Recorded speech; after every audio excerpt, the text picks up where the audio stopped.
నమస్తే అనండి, this is Srinivas. ఈరోజు మన టాపిక్లో వచ్చి లిబ్రా ఆఫీస్ స్ప్రెడ్షీట్లోను ఇంకా ఎక్సెల్లో మనం ఉన్న నేమ్ ఫార్మేట్ని అప్పర్ కేస్కి ఎలాగా, లోయర్ కేస్కి ఎలాగా, proper case and sentence case ఎలా మార్చాలని చూద్దాం.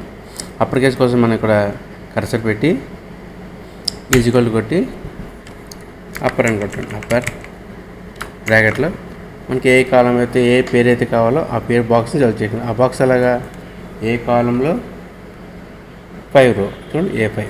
ఓకే సార్, మన బ్లాక్ క్లోజ్ చేయండి, ఆటోమేటిక్గా వచ్చింది. నెక్స్ట్ లోయర్ కేస్కి ఎలాగా చూడండి, ఈజ్వల్ కొట్టి లోయర్ సెలెక్ట్ చేసుకుని మళ్ళీ సేమ్ ఏలో 5, A5 lower case. Proper case అంటే సెంటెన్స్ కేస్.